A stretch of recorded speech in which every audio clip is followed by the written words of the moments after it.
Sir, the flight to Dubai leaves in 30 minutes.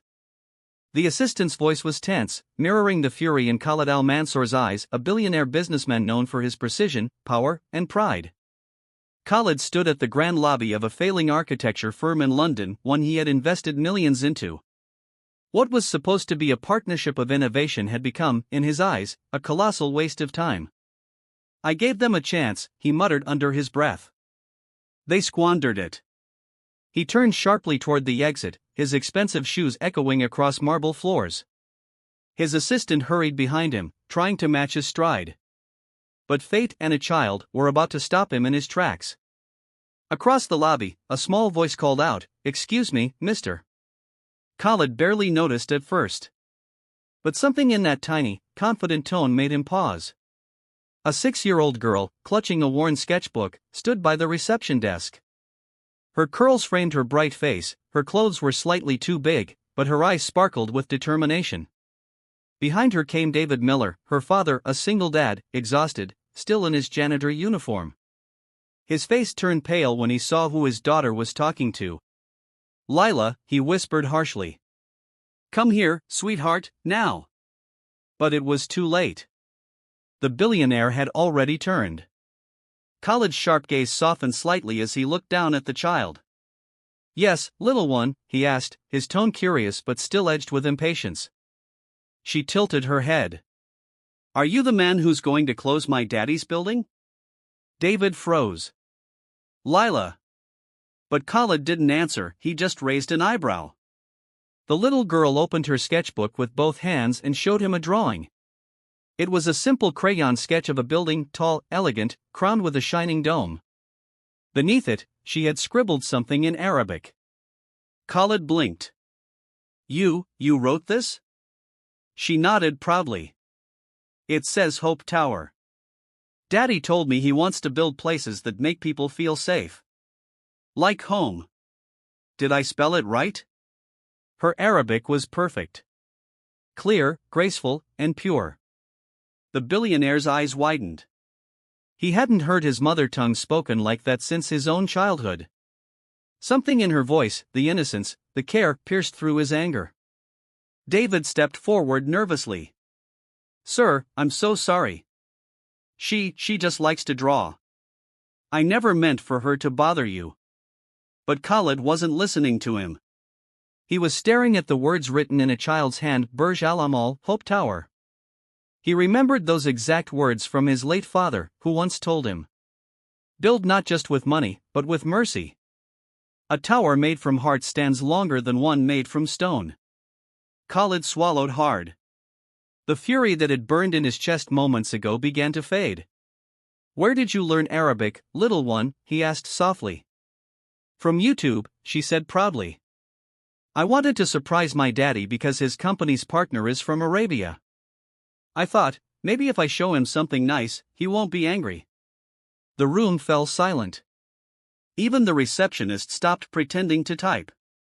Khalid exhaled slowly, looking at the man standing behind her, tired, embarrassed, yet holding himself with quiet dignity. "Is this your daughter?" "Yes, sir," David said quietly. "Lila's all I've got." Khalid dismissed his assistant with a glance and gestured toward David. "Come with me," he said. David hesitated. "Sir, I have to finish cleaning the conference room." "Leave it," Khalid said firmly. "Bring your daughter." They walked through the vast glass corridors into the meeting hall Khalid had been storming out of minutes earlier. The mood had shifted, heavy anger replaced by curiosity and something softer. Khalid turned to Lila. "Tell me about your drawing. Why this tower?" She pointed to the dome and said brightly, "Because it looks like the buildings in your country. My daddy showed me pictures. But mine has a playground on top, so kids can play in the clouds." Khalid laughed, genuinely, for the first time in weeks. "You have vision, little one," he said, kneeling to her level. "And you, Mr. Miller, you taught her that?" David rubbed the back of his neck. "She mostly teaches me, sir. I just try to keep up." Something in that answer, the humility, the devotion, struck Khalid. He had spent years surrounded by power-hungry partners, people who spoke of profit, not purpose. Yet here stood a man who swept floors to give his daughter dreams. "Tell me," Khalid said, leaning against the table. "Why did you stay in a company that's failing?" David looked down. "Because I believe in it, sir. I was once an architect, before my wife passed. I couldn't finish my degree, so I took whatever work I could to feed my daughter. But I never stopped drawing, never stopped hoping one day I could design again." He opened his worn sketchbook. Pages filled with designs, simple, yet full of heart, fell open. The same kind of designs his daughter had drawn. Khalid turned each page slowly, in silence. Then he looked up and said, "You built dreams when the world gave you none. That's something money can't buy." He turned to his assistant. "Cancel the flight. The deal stays." "Sir," the assistant blinked. "You were ready to."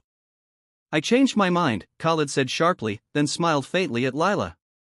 "Because someone reminded me what real vision looks like." He placed a hand on David's shoulder. "You're not just a janitor, Mr. Miller. You're an architect, one who builds with love. Starting tomorrow, you'll work with my personal design team in Dubai. Bring your daughter. We'll build Burj Al Amal together."